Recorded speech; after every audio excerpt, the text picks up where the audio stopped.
इतनी रात को मैं आधे घंटे लगे इतना मक्खन निकालने में। हुआ क्या कि कल इसमें बहुत बर्फ़ जम गई थी। कल बिल्कुल हो ही नहीं रहा था तो मैंने फिर फ्रिज में रख दिया, आज किया है। सो इसको बनाने में आधे घंटे लग गए, इतना मक्खन निकला। सो फाइनली रेडी हो गया मक्खन मेरा, होममेड मक्खन।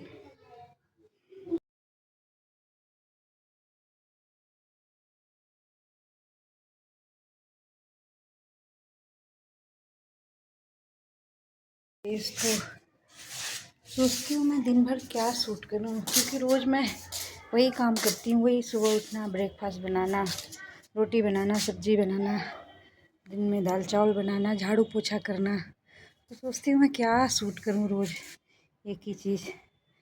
सो इसीलिए आजकल ब्लॉगिंग भी नहीं हो पा रही। और छत, अब देखो ठंड आ गई ना, तो नीचे कपड़े सूख नहीं रहे हैं, तो इसलिए मैं छत पे लाई हूँ। कपड़े सब फैला रखे, देखो चारों तरफ कपड़े ही कपड़े। और ये आ गई हूँ मैं बास्केट लेके। सो आज करेंगे कुछ हार्वेस्टिंग। सो ये देखो मेरा ये कड़ी पत्ता, ये दिख रहा है, ये पूरा ही सूख गया। ये देखो पतझड़ हो गई यहाँ पे। सो इसकी हार्वेस्टिंग करते हैं। और मिर्च आ रखी है मिर्च के पौधे में, सो उसकी भी हार्वेस्टिंग करेंगे। तो पहले कड़ी पत्ते की कर लेते हैं। वैसे ये देखो ये पूरा पतझड़ हो गया, ये देखो पूरा पत्ता पत्ता गिर गया नीचे। तो सोच रही हूँ इसको ले लेती हूँ, तड़के उड़के के काम आएगा। तो इसको देखो, ये थोड़ा सा टच करो, ये बिल्कुल ऐसे फूल की तरह गिर रहा है। तो पता नहीं कि इतना पतझड़ हो रहा है, इसमें क्या मैं डालूँ? कोई गार्डनिंग करने वाला हो तो बताना भाई कि ये ऐसा क्यों हो रहा है। सारे पत्ते देखो, हाथ लगाया नहीं कि देखो ऐसे गिर रहे हैं। तो पता नहीं क्या हो गया इसको। तो इसमें देखो अपने आप सारे पत्ते गिर रहे हैं, पतझड़ हो गया पूरा है।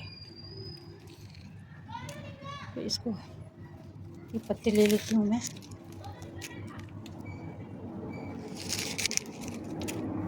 इससे पहले कि ये सारे पत्ते गिर जाएँ, देखो सारे नीचे गिर गए। और यहाँ पे देखो हर 5 मिनट में एक प्लेन जाती है, हर 5 मिनट में भी देखना, एक गई ना 5 मिनट में फिर आएगी। ऐसा लगता है जैसे ये प्लेन का हाईवे है, हर 5 मिनट में एक प्लेन निकलती है। अभी देखना 5 मिनट होगा नहीं कि एक और आएगी अभी। तो ये मैंने कड़ी पत्ते के सारे पत्ते ले लिए हैं। और पता नहीं ऐसा क्यों हो रहा है कि ये सारा इसमें पतझड़ हो गया। ये देखो इसमें कुछ कैल्शियम वैल्शियम की कुछ पता नहीं क्या कुछ कमी हो रही है, क्या हो रही है। एंड सेकंड में लेती हूँ ये मिर्ची। तो रखते हैं यहाँ पे बास्केट को अपनी, और ये करेंगे मिर्ची की हार्वेस्टिंग को।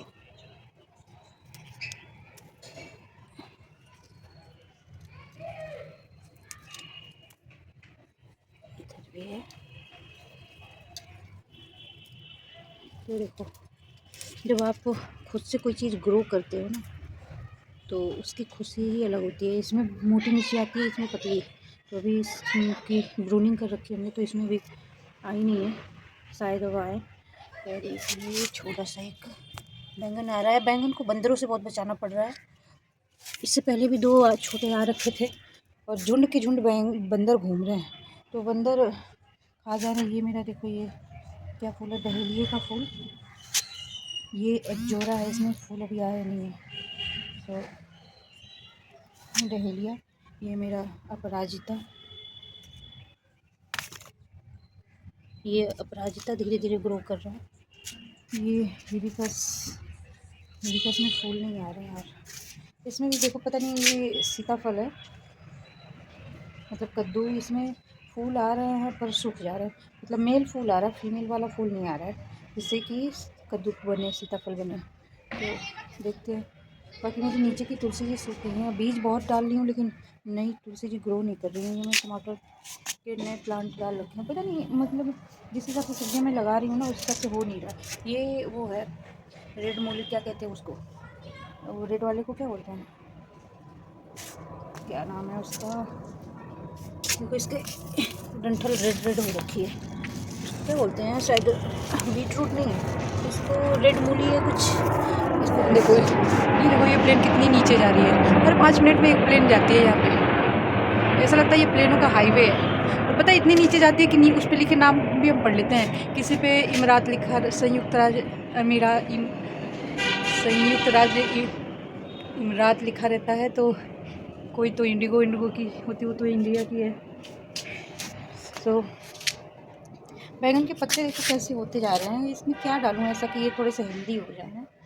तो मैं देखो वर्मी कंपोस्ट भी डाल दिया।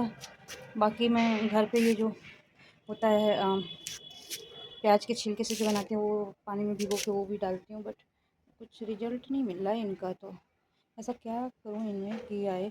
इसमें फूल आते हैं, क्या नाम है इसका, लेकिन फल नहीं बन पाते हैं, पता नहीं क्यों।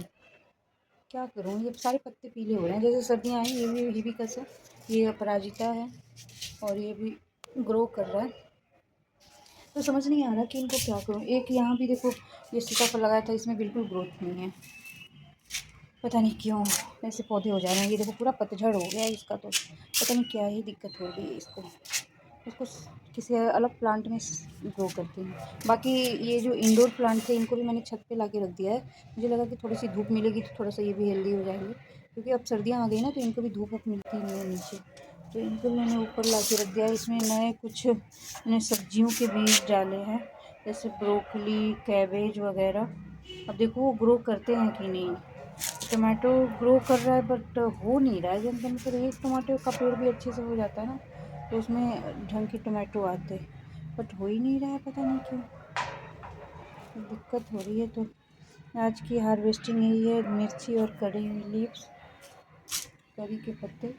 बाकी मेरे इंडोर प्लांट को थोड़ा सा मैंने धूप दिखा दिया है ऊपर लाके। एक जोड़ा में इतने अच्छे फ्लावर आते हैं, बट अभी आ ही नहीं रहे हैं। तो देखते हैं, इनमें मैंने कैबेज वगैरह डाल रखा है, और देखते हैं वो उगते हैं कि नहीं। कुछ बीज भी ख़राब होते हैं ना, जो उगते ही नहीं है, ग्रो ही नहीं करते। देखते हैं उगते हैं कि क्या करते हैं। सबसे बड़ी बात है कि बंदरों से बहुत बचाना पड़ रहा है इन्हें। झुंड के झुंड, रात को भी ऐसे झुंड के झुंड घूम रहे थे। अब क्या करें, या तो पूरी छत पे जाली मरवाएं, तब बचेंगे। सो देखो कपड़े इधर सारे फैल रखे हैं चारों तरफ। सोचती हूँ कि रोज़ मैं क्या सूट करूँ, क्योंकि रोज़ एक ही काम करती हूँ मैं, झाड़ू पोछा बर्तन खाना पानी। तो मैं सोचती रोज़ एक ही चीज़ क्या दिखाऊँ, क्योंकि आजकल मैं घर ही में रहती हूँ। तो सुबह वही उठो, खाना पानी झाड़ू पोछा बर्तन, मतलब फिर मैं सोचती हूँ कि एक ही चीज़ ये रोज़ क्या क्या दिखाऊँ। सो एक तो मैंने गेहूँ धो के डाल रखे थे, और कबूतरों ने मतलब ऐसा उसको खाया, आप बिलीव नहीं करोगे कि नहीं, क्योंकि ये नीचे वाली छत पे धूप नहीं आ रही है, तो ऊपर ये वाली छत पे मैंने सुखा रखे थे, ये देख रही है ना इस पे।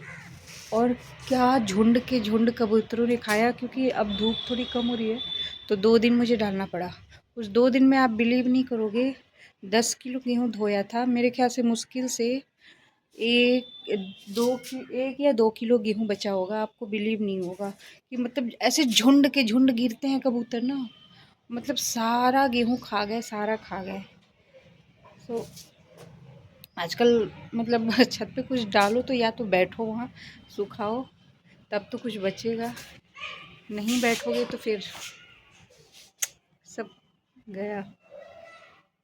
तो अभी शाम के 3:30 बज रहे हैं, और देखो अभी धूप ऊपर चली गई है। अभी एक तो धूप आती भी है ना, तो लंबी लंबी बिल्डिंगों से थोड़ा सा छिप जाती है। तो चलते हैं, अब हार्वेस्टिंग हो गई। अब नीचे थोड़ी देर बाद फिर आऊँगी, कपड़े ले जाऊँगी। आजकल नीचे सूखते नहीं तो छत पे ही डाल देते, तो देखो चारों तरफ कपड़े कपड़े भी हो रखे हैं। जितनी मेहनत मैंने इन सब्जियों के साथ की है ना, और जितने पैसे खर्च किए हैं ना, अरे हाँ एक चीज़ तो बताना ही भूल गई, उतना इन सब्जियों ने मुझे मतलब बहुत धोखा दिया है। एक सब्जी भी ने भी खिलाया नहीं मुझे ना, एक चीज़ बताना ही भूल गई। ये देखो, ये दिखाती हूँ मेरे को। तो देखो एक प्लेन फिर आ गई। देखो ऐसे ये लगता है ना प्लेनों का हाईवे है, यहाँ से हर 5 मिनट में प्लेनें आती जाती रहती हैं। ये प्लेन दूर जाएगी, क्योंकि ये बहुत ऊपर है। जिसको नज़दीक जिसको यहीं पे उतरना रहता है ना, वो नीचे नीचे आती है। ये प्लेन मेरे ख्याल से किसी और सिटी में गई होगी। उदयपुर में इंडियन बिजनेसमैन की रॉयल वेडिंग बेटी की रॉयल वेडिंग चल रही है ना, तो वहाँ पे सेलिब्रिटी का आना जाना होगा। कुछ इंटरनेशनल सारे सेलिब्रिटी आ रखे हैं, डोनाल्ड ट्रम्प के बेटे जूनियर डोनाल्ड ट्रम्प वगैरह सब, जॉर्जिया वर्जिया, बहुत सारे इंटरनेशनल सेलिब्रिटी वगैरह आ रखे हैं। तो उदयपुर में आजकल प्लेनों का ज़्यादा उड़ान भर रही हैं, तो रईसी हो तो ऐसी, हम तो सपना ही देखते रह जाएं, काश कभी हम भी प्लेन में बैठें। सपना तो देखो सोच के तो अच्छा लगता है, पर जब से वो गुजरात वाला प्लेन हादसा देखा है ना, मतलब सचमुच इससे पहले मुझे नहीं पता था प्लेन क्रैश क्या होता है। मतलब मैं सुनती थी न्यूज़ में, पर ऐसा लगता था ना जैसे फिल्मों में दिखाते हैं ना, मतलब इतना सीरियसली लेते नहीं थे हम लोग। हमें लगता जैसे फिल्मों में होता है ना, ऐसे मतलब कुछ इसमें जान माल की नुकसान नहीं होती है, बस वो प्लेन क्रैश होता है, पुर्जे उर्जे टूट जाते हैं, बस यही होता है। मुझे नहीं पता था कि भाई इतना दर्दनाक हादसा, मतलब लाइफ में पहली बार ये मतलब दर्दनाक हादसा देखा, और मतलब सचमुच रोंगटे खड़े हो गए। भगवान कभी ऐसा ना करे, किसी के साथ ऐसा ना करे। इतना दर्दनाक हादसा मैंने जो देखा गुजरात का, वो प्लेन क्रैश का, तब से डर भी बहुत लगता है। भगवान दोबारा ऐसा किसी के साथ ना करे। अभी देखो 2 दिन पहले हमारा इंडियन एयरफोर्स का तेजस वहाँ दुबई एयर शो में गया था, वहाँ पे क्रैश हुआ, हमारा एक जवान शहीद हुआ। यार चीज़ें तो आती जाती रहेंगी, लेकिन सबसे कीमती जान है। एक एक हमारे कमांडर की जो जान गई है ना, वो बहुत दर्दनाक है यार। पूरी एक प्लेन के साथ जल जाना कितना दर्दनाक है यार। तो चीज़ें तो देखो फिर भी बन जाएंगी, लेकिन ये जो जान है ना, जान बहुत कीमती है। क्योंकि हाँ, आपके अपने शरीर से कीमती कुछ भी नहीं, ये सब चीज़ें यहीं धरी रह जाती हैं। आदमी चला जाता है, क्या वो देखने आता है कि कौन सी चीज़ कहाँ है। ये धन दौलत संपत्ति है, गाड़ी बंगले सब यहीं रह जाते हैं। तो सबसे कीमती क्या है? इंसान की जान है। तो अपने जान की, अपने शरीर की सबको हिफाजत करनी चाहिए, इससे कीमती कुछ भी नहीं है। क्योंकि ये सब कुछ यहाँ पे, ये जीने का एक ज़रिया है। आप यहाँ पे हो, इसमें लगे पड़े हो, यही जीवन है, जी रहे हो। जिस दिन सांस बंद होती है, ये सब आपके लिए क्या है? देखने आता है कोई? कुछ भी नहीं है। तो चलो 4 बज गए, चलते हैं अब नीचे। आज के लिए बस इतना ही। तो चलते हैं अपनी हार्वेस्टिंग लेके। आज तो मुझे सब्जियों से कोई इतनी हार्वेस्टिंग नहीं मिली, और एक बैंगन हो रहा है, उसे मुझे बंदरों से अब बचाना पड़ेगा। तो देखो एक प्लेन फिर आ गई, बातों बातों में देखो एक प्लेन फिर आ गई। हर 5 मिनट में एक प्लेन दिखती है यहाँ पे। देख के बस यही मन होता है, काश हमें भी कभी मौका मिले प्लेन में घूमने का, फॉरेन कंट्री घूमने का। ये देखो तन्मय यहाँ खेलते खेलते सो गया है।